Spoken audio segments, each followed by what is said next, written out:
Banyak orang yang tertarik trading futures karena satu hal, yaitu potensi profit yang besar. Dengan modal kecil, kamu bisa buka posisi besar lewat leverage. Dan apabila market bergerak sesuai arah yang kamu prediksi, keuntungannya memang bisa jauh lebih besar daripada spot trading biasa. Tapi justru karena alasan itu, banyak orang yang salah paham tentang trading futures. Mereka mengira ini adalah jalan pintas untuk cepat profit. Padahal, tanpa pemahaman dasar yang cukup, fitur seperti leverage dan margin malah bisa berubah menjadi jebakan yang membawa kamu pada kerugian besar. Futures memungkinkan kamu untuk trading di dua arah, tapi fleksibilitas ini datang dengan risiko yang jauh lebih tinggi. Satu pergerakan harga yang meleset dapat membuat posisi terkena likuidasi dalam hitungan menit. Dan kalau kamu nggak ngerti cara kerjanya, kamu bisa kehilangan semua modal yang kamu punya di akun tersebut dalam waktu singkat. Oleh karena itu, sebelum mulai, penting untuk tahu apa itu futures, bagaimana bedanya dengan spot, dan gimana cara menggunakannya secara bertanggung jawab. Nah, di video ini saya akan membahas futures trading dari awal, tapi dengan sudut pandang yang realistis. Mulai dari pengertiannya, perbedaannya dengan spot market, istilah-istilah penting yang harus dikuasai, sampai langkah-langkah praktis untuk membuat akun dan melakukan trade pertama dengan aman. Bagian pertama, apa itu futures dan gimana cara kerjanya? Sebelum kita masuk ke teknis, kita harus pahami dulu konsep dasarnya. Kalau di spot market, kita beli aset dan jadi pemilik langsung. Di futures, kita nggak benar-benar punya asetnya. Yang kita perdagangkan adalah kontrak. Kita buka posisi berdasarkan arah yang kita prediksi, baik itu turun ataupun naik. Jadi misalnya kamu yakin harga Bitcoin akan naik nih, kamu bisa buka posisi long. Tapi kalau kamu yakin bakal turun, kamu bisa open posisi short. Selama arah yang kamu pilih benar, kamu tetap bisa profit bahkan di saat market lagi turun atau bear market. Yang bikin trading futures ini makin menarik sekaligus beresiko adalah fitur leverage. Ini memungkinkan kita trading dengan modal kecil namun dengan exposure besar. Misalnya dengan leverage 10 kali. Modal 100.000 bisa dikalikan jadi 1 juta dalam satu posisi. Tapi perlu diingat, resikonya juga ikut membesar. Karena apabila harga bergerak lawan arah dan margin kamu nggak mencukupi, posisi dapat langsung terlikuidasi alias ditutup paksa dan modal kamu akan hilang. Dan inilah yang sering membuat trader pemula terjebak karena lupa kalau leverage itu seperti pisau bermata dua. Kalau digunakan dengan kontrol risiko yang tepat, bisa sangat efektif. Tapi kalau dipakai sembarangan, bisa cepat menguras modal. Bagian berikutnya, istilah penting yang harus kamu pahami. Jadi di dalam futures trading, ada beberapa istilah yang wajib dipahami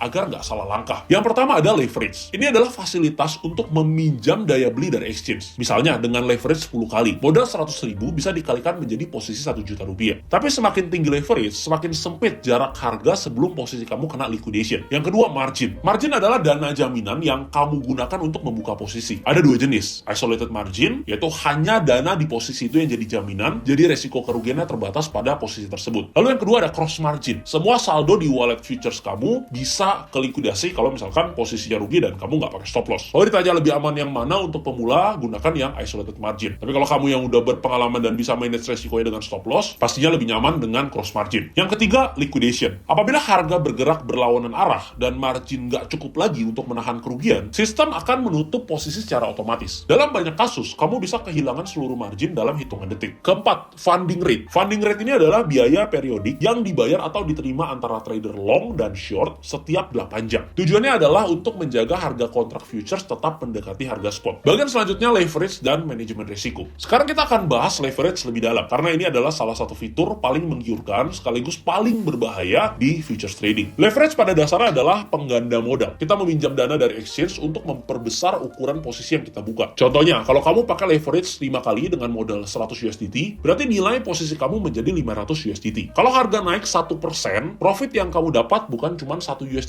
tapi 5 USDT. Sebaliknya, kalau harga turun 1%, kerugiannya juga 5 USDT. Kalau leverage-nya 20 kali dengan modal yang sama, nilai posisi jadi 2000 USDT. Pergerakan harga 0,5% saja sudah berarti untung atau rugi 10 USDT. Dan kalau harga bergerak 5% ke arah yang salah, posisi bisa langsung kena liquidation. Tapi ingat, itu konteksnya kalau kita full margin atau rata kanan. Jadi bisa nggak kalau misalkan kita atur leverage-nya 20 kali, 50 kali, atau 100 kali, tapi kita mau open posisinya kecil aja? Jawabannya adalah bisa. Kita bisa atur sendiri size-nya, marginnya berapa, itu terserah kita. Tapi permasalahannya untuk para pemula biasanya langsung pengen open posisi sebesar-besarnya atau rata kanan. Oleh karena itu, untuk ngakalinnya menurut saya pribadi lebih wise kalau kamu baru belajar, gunakanlah leverage 3 kali atau 5 kali aja. Jadi misalkan kamu FOMO, kamu ingin rata kanannya cuma di leverage 3 kali atau 5 kali, bukan di 100 kali. Bagian selanjutnya cross margin dan isolated margin. Setelah memahami leverage, kamu juga perlu tahu tentang margin mood. Fitur ini menentukan bagaimana dana kamu digunakan untuk menahan posisi di futures trading. Ada dua mode utama, yang pertama yaitu cross margin. Di mode ini, semua posisi berbagi satu dana margin yang sama. Artinya, kalau kamu punya 3 posisi, misalnya long Bitcoin, long Ethereum, dan juga short Solana. Lalu salah satu posisi rugi besar nih, maka sistem akan mengambil margin dari posisi lain untuk menutupi kerugian tersebut. Kelebihannya, posisi kamu bisa bertahan lebih lama sebelum kena liquidation. Kekurangannya, kalau satu posisi loss parah dan sampai kena liquidation, maka semua posisi tersebut akan tertutup secara otomatis. Kedua, isolated margin. Di mode ini, margin untuk setiap posisi dipisahkan. Jadi kalaupun rugi, hanya margin yang ada di posisi itu yang hilang. Ini cocok untuk pemula karena resikonya lebih terkontrol. Tapi ingat, kalau harga bergerak terlalu jauh dari prediksi, posisi bisa cepat kena liquidation karena marginnya terbatas. Contohnya, kamu punya saldo 100 USDT di futures wallet dan kamu buka posisi long Bitcoin di harga 60.000 USDT. Pakai modal 20 USDT dengan isolated margin 5 kali. Nah, kalau ternyata harga Bitcoin turun terus sampai margin habis, posisi itu bakal tertutup otomatis kalau kamu nggak pasang stop loss. Jadi kerugian kamu sebatas 20 USDT, itu aja. Dan saldo lainnya 80 USDT itu tetap aman karena nggak ikut terpakai. Tapi apabila kamu pakai cross margin, kalau kamu buka posisi long Bitcoin habis itu rugi terlalu dalam, bukan cuma 20 USDT yang kena, tapi bisa saldo 100 USDT itu hilang semua. That's why tips untuk belajar bisa gunakan isolated margin. Nanti setelah paham risk managementnya dan sudah biasa menghitung liquidation price, baru coba cross margin untuk strategi yang lebih kompleks. Dan sebenarnya trading yang benar itu jangan sampai kena likuidasi, tapi kita harus pasang yang namanya stop loss sebelum liquidation price. Nah, kalau kamu mau belajar, pastikan dengan modal kecil, dan ini adalah step by step untuk buka akun futures di Binance. Sebelum lanjutin, kalau kalian tanya kenapa Binance, karena Binance ini merupakan exchange global nomor 1 di dunia, dengan volume yang sangat besar, liquidity yang sangat besar. Jadi kalau ditanya idealnya trading di mana, udah pasti di exchange nomor 1 di dunia. Kalau kamu sudah paham konsep dasarnya, sekarang kita masuk ke bagian teknis, yaitu menyiapkan akun untuk trading futures. Langkah pertama yang perlu kamu lakukan adalah memastikan akun sudah terverifikasi identitasnya. Proses KYC ini wajib supaya kamu bisa mengakses semua fitur futures dan untuk menjaga keamanan akun. Kalau kamu belum pernah punya dan buat akun Binance sebelumnya, kamu bisa langsung scan QR yang ada di layar ini, atau bisa langsung klik link yang ada di deskripsi. Karena dengan link tersebut, kamu akan dapetin 6 USDT gratis atau setara 100.000 dan juga diskon fee transaksi 20% seumur hidup. Setelah buat akunnya, tinggal lanjutkan verifikasi atau KYC, dan setelah verifikasi selesai, tinggal buka aplikasi Binance, lalu masuk ke menu futures trading. Kalau ini pertama kalinya, Binance akan meminta kamu untuk mengaktifkan fitur tersebut dan mengisi kuis singkat tentang resiko trading futures. Jangan anggap remeh kuis ini karena tujuannya untuk memastikan kamu memahami resiko dasar sebelum memulai. Kalau fitur ini sudah aktif, pindahkan sebagian dana dari wallet spot ke bagian futures. Pilih stablecoin, biasanya saya pribadi pakai USDT. Banyak trader pemula yang juga memilih USDT karena nilainya jauh lebih stabil dan memudahkan perhitungan setiap posisi. Setelah saldo masuk, atur parameter awal seperti mode marginnya dan juga leverage-nya. Untuk pemula, kalian pakai isolated margin aja dengan leverage sekitar 3 kali sampai 5 kali udah cukup. Kalau akun futures di Binance-nya udah siap, kita masuk ke proses eksekusi order pertama. Pertama, pilih pair yang ingin kamu tradingkan, misalnya Bitcoin USDT atau Ethereum USDT. Pastikan kamu memeriksa chartnya dulu, analisa dulu, jangan langsung asal pencet. Setelah memilih aset, tentukan arah posisi. Kalau kamu memperkirakan harga akan naik, pilih long, dan sebaliknya kalau kamu memprediksi harga akan turun, pilih short. Berikutnya, atur ukuran posisi. Binance akan otomatis menampilkan nilai dalam USDT sesuai dengan leverage atau margin yang kamu tentukan. Untuk pemula, gunakan modal kecil dulu, misalkan 5-10 USDT per posisi. Oh ya, dan juga dengan leverage yang rendah di angka 3 kali sampai 5 kali aja. Nah, yang paling penting juga, jangan lupa tambahkan fitur stop loss dan juga take profit. Kalau semua udah selesai, tinggal klik konfirmasi order dan posisi kamu akan langsung muncul di bagian position di layar. Lengkap nanti informasi harga entry-nya, PNL, dan level marginnya. Dari sini nanti kamu bisa memantau pergerakan harga secara real time. Kalau kamu baru mulai di futures market, jangan buru-buru ngejar profit besar. Mulailah dari modal kecil, leverage rendah, dan biasakan pakai stop loss. Fokus di awal adalah belajar mekanismenya, bukan cari cuan instan. Ingat, futures trading itu maraton, bukan sprint. Kuncinya adalah di konsistensi, disiplin, dan pengambilan resiko. Profit besar bisa aja datang, tapi hanya kalau kamu bisa bertahan di market dalam jangka panjang. Kira-kira kamu butuh nggak tutorial lengkapnya yang benar-benar ajarin step by step beserta langsung prakteknya di market, misal dengan modal $100 ataupun $1.000. Kalau kamu butuh, boleh komen di bawah, dan kalau kamu suka dengan video seperti ini, jangan lupa klik tombol like-nya untuk support channel ini, dan jangan lupa subscribe karena sekarang sudah waktunya belajar bersama trader disiplin.